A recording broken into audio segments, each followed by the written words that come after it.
Hi guys, welcome to Future Blues and I'm Sky. Today we are looking at the match review of the first match of the Tri-Series as India A took on Sri Lanka A. India wins the match, Sri Lanka all out trying to chase. Seems quite simple, but if you look closely, things weren't what they seemed. India won the match despite threatening to lose it on many occasions. So join us as we go into the match review innings by innings and see what happened in this match.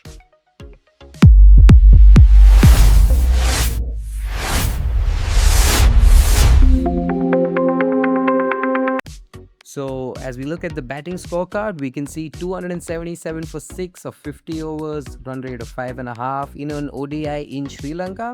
You take that, right? Well, we nearly didn't get it. Let's see what happened. So, India wins the toss and Tilak Varma chooses to bat. Great! The entire nation's excited to watch as Prabh Simran and Vaibhav Suryavanshi step out to open. Now, that's an all intent based attack. Then Chamika Karunaratne bowls a maiden over to start the match. Not to worry because the first ball Vaibhav faced of the next over went for a boundary and so did the third. Unfortunately, that's where it kind of stopped because he got caught out trying to continue attacking. Karunaratne then bowled another great bouncer to dismiss Prabh Simran and India were in trouble at 16 for 2 with both openers back in the dugout. But in walks in the man just for the situation, Ruturaj Gaikwad. Arya went strong with him in the power play, hitting runs every over, getting boundaries as they got to around 49 runs in 10 overs. And just like it looked like it could be his game, terrible run out. Big mess up, not sure whom to blame, but I think Arya was at fault for not committing early enough and that hesitation cost India a big wicket. And even bigger than that was the loss in momentum. As you can see, Arya was 32 off 32, playing well. Then comes in Tilak Varma and he came in with a mission. His mission was, I'm the captain, I'll stabilize the team, this will not be a collapse. So in come the blockers. India does well as Ruturaj still kept most of the strike initially, getting to 93 in the first 20 overs. It's okay, let's get a launch pad and we can see India fire at the end, but that's when India went from stabilizing to stagnating. There was a 10 over period without boundaries as the Sri Lankans won control of the match.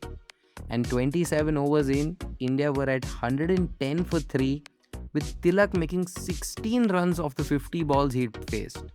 Things looked dire.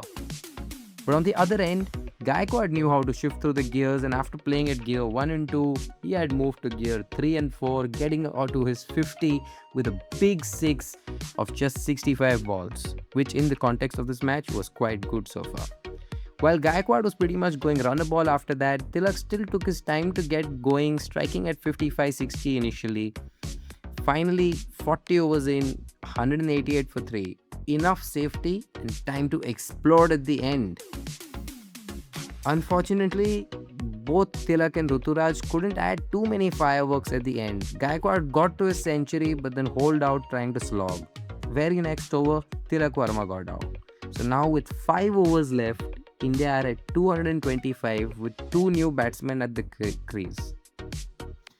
Fortunately, we have a lot of talent because Badoni was quick, rotating strike well, getting boundaries where he could, and Suryansh just waited.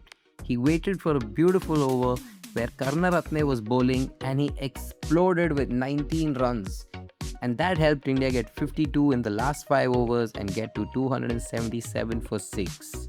Not bad on the whole, but required a little bit of jigging and rejigging to get there. Maybe the conditions were challenging, but the middle over slowdown really had me worried in this part. Let's take a look at the bowling innings. So we opened the bowling with Anshul and Arshad, but the Lankans were on fire. They were getting a boundary every over, in fact even 2, and they raced off to a great start. It's not like we were bowling too badly, just Avishka and Dikwella today were playing audacious cricket. In 16 overs, Sri Lanka were 91 for none, and the match looked pretty much done. But that's when Tilak Varma gave Ayush Badoni the ball, and man, I don't know what happened. In 2 overs, he picks up both the Sri Lankan openers. First Avishka, then Dikwella. both trying to slog him and both edging it. Vipraj then got a stumping, and Badoni had a good spell, conceding 24 of 6 overs for 2 wickets. That was what his first spell was. But nothing much was happening at the other end as Sri Lanka kept chugging along, getting 5 runs an over. And Anukul also got 2 wickets in a row. Then he bowled a maiden as well. It almost made me believe, could India make a game of this? Because Sri Lanka needed 76 of the last 12 overs with 5 wickets in hand. Not the easiest of tasks. India just needs to get the wickets. But the Sri Lankan captain, Sahan Arachige, he started smacking the ball. Every over he was getting them those crucial boundaries and getting them closer and closer to the target. 47 overs in, 261 for Sri Lanka with Sahan set at 74. 17 runs needed of 18 balls. This game is done. Or was it? As Anshul Kamboj came back on and got the Sri Lankan captain with a pinpoint yorker. Game on. 10 of 12 needed, Arshad Khan to bowl, and instead of making it interesting and close, Sri Lanka decided to just fall apart here. They lost all 3 wickets in that one over, and that was it. So India have won the first match of the Tri Series, a match that threatened to go away from them. But they have believed in themselves, and the wickets did come to them, and they have won it, getting 2 points and getting a good start in the leaderboard for this series. So if you look at it, Arshad Khan bowled well. Anshul Kamboj, well, getting that 1 wicket was very good, but in the first half of his spell, he was quite expensive. Anukul Roy was good. Ayush Badoni, really good. I did not expect him to be capable of bowling 10 overs, getting wickets, not giving runs. He did well today. Vipraj Nigam was alright, slightly expensive for me. Tilak Varma, okay, give him a ball once in a while. So Ruturaj Gaikwad, definitely player of the match. India was in a tough situation as he walked in, but he did not sweat a bit. He knew what to do.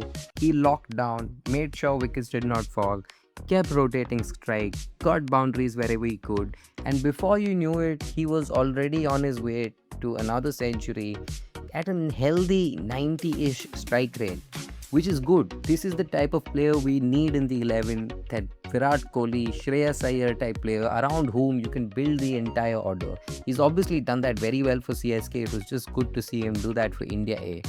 Look forward to seeing him play for India soon. Let's see what happens. Tilak Varma, initially he came on, he got dropped, and then he just decided to drop anchor and not move. 16 runs of 50 balls.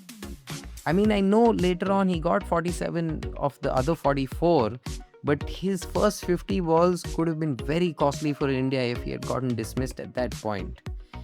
I know he was playing the situation, but it seems to me here that the captain, Tilak the captain, slowed down a lot more than Tilak the player would have. Maybe that responsibility was playing on his mind, knowing that there's nobody down the order after him or not having enough trust in them. But as you can see, Ayush Badoni was brilliant with bat and ball, a proper all-round contribution from him today. I did say that he was going to be the super glue for this team, filling in holes wherever needed, and he's done a great job.